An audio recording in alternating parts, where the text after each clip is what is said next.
Round 2 of peace talks between the government and the National Democratic Front is scheduled on Thursday in Oslo. The Duterte administration resumed talks in late August. As part of the process, President Duterte released 22 detained NDF consultants. They were also part of the panel in Oslo. Let's go straight to the source of the story. Joining us here, Presidential Peace Advisor, Secretary Jesus Dureza. Good to have you, sir. I prefer to be war advisor. War advisor? Mahirap yung peace advisor. Tanungin mo si Secretary Del. I was listening to him. You're leaving tonight again? Yes. For the second round of talks in Oslo? I think we can succeed further if you join us in the trip. Sir, what are we expecting from the second round of talks? Well, we're going to continue working on the mechanics on the ceasefire. Remember, we had a mutually responding unilateral ceasefire pa yun. But you need mechanisms like a monitoring mechanism. How do you go about complaints of violations? So, ang dami pang gagawin na detalya. Parang that's the fine print, I guess, of what's been talked about. Yes, well, it was a quick declaration on both sides. But you know, there's a lot of work still to be done. But what are the salient points you think are the sticky issues that might take longer than you expect? Well, I think the mechanism will not really be difficult. Of course, I don't want to preempt the talks that Secretary Bebot Bello will handle with the team. But the more difficult part will be the discussion on the comprehensive agreement on socio-economic reforms. Yun ang madugo na part. So let's manage our expectations. So we won't really discuss it in full yet because let's allow the talks to take its course. Oh yes, let's not preempt. You know, you said how many decades of negotiations now? And we had stalled for about 4 years, and we just resumed it. So don't think it's an easy road. I always say it's not a concrete paved road to peace. But how optimistic are you about this? I cannot be but be optimistic. You know, when you go into negotiations, you cannot start off with being a pessimist. Yeah. Okay, let's talk about the hostages released so far. You've played, well, some sort of a pivotal role there. Secretary, the pivotal role here is we have a team, playing coach team in the team. His name is Rodrigo Roa Duterte. Yeah. We're just ako forward lang ako kung sa basketball.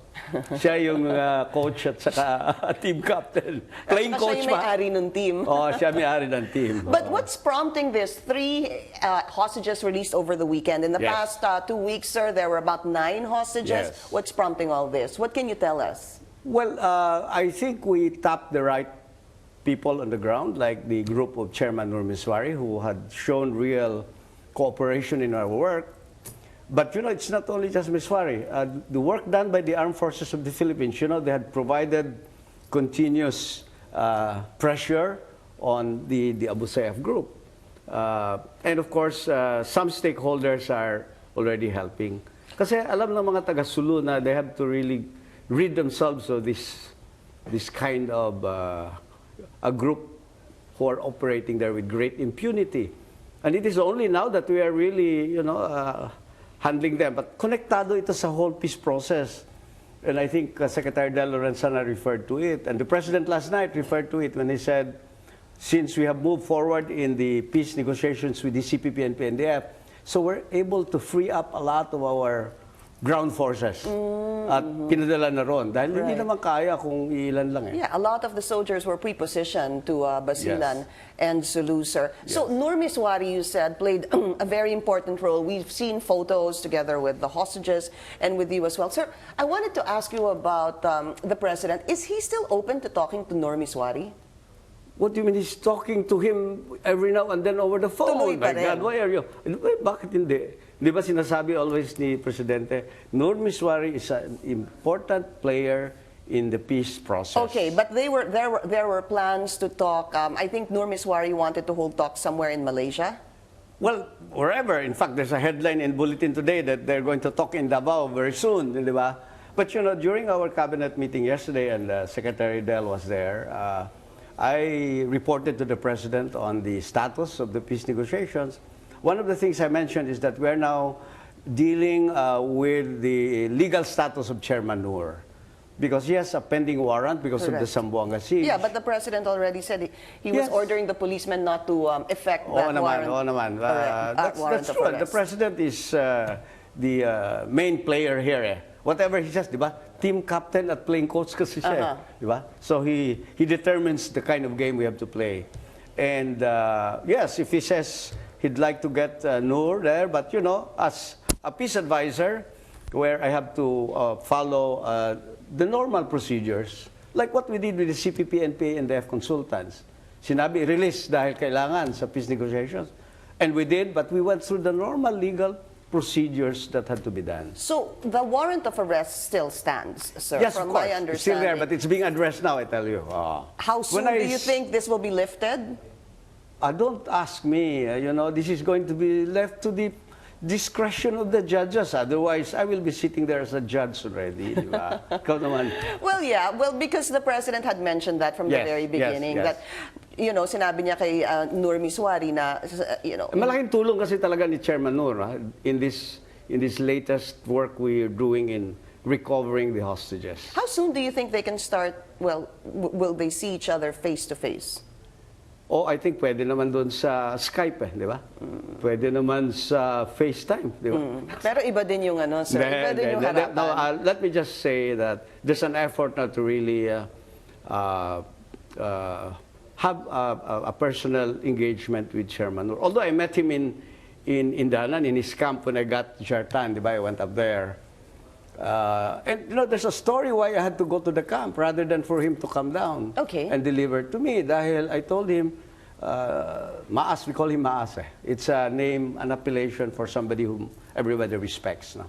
So sabi ko, Maas, pag bumaba ka rito sa Hulo at dala mo yung mga tropa mo, ako public official na, kung may warrant ka, I will serve to you the warrant. I mean, I'll bring you in. I mean, that's pabiro, pabiro. Okay. So ako na lang pupunta dyan sa taas. Pag dyan na sa taas sa'yo with all your armed group, I cannot also say I'll arrest you. How can I take you in officially? Pabiro, pero bidating, ibig sabihin, we have to comply with certain procedures. Like in the case of... you still need to follow the rule of law, Of course, and that's what the President has always called attention to all of us. Hindi lang na nakukuha ng iba eh. Yung sinasabi niya, papatayin kita, mga drugista kayo, I will kill you. Hindi niyo napakinggan yung kanyang buong istorya. He always says, if you fight, if you resist arrest, if I tell my policemen, patayin niyo yan, pag lumaban. Paminsan kasi, we are lost in the context of already criticizing him. And he's getting all this flack now internationally even. All right.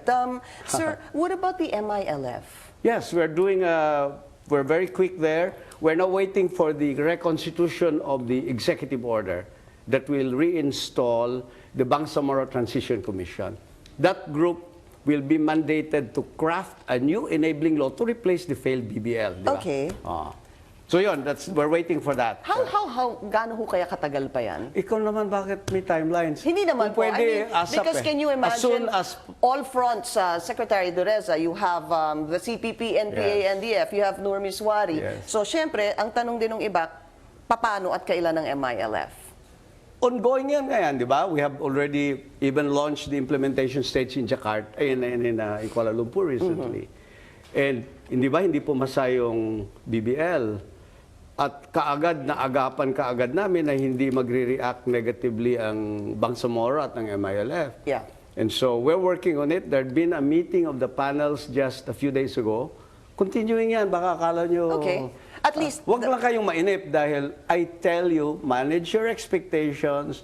Peace negotiation and peace settlement is a long, tedious process. It goes back to historical context should not be lost in our work. Good luck and have a safe trip tonight, Secretary. Thank you so much for joining us. I hope you join us in the trip because I see you have six inches of stiletto heels there. And you get stuck in the mud if you go to Norway because there's snow there probably now. I see. I haven't been, but I'll take your word for it. Thank you. Secretary, I haven't seen you for a long time. We'll see you again. Thank you.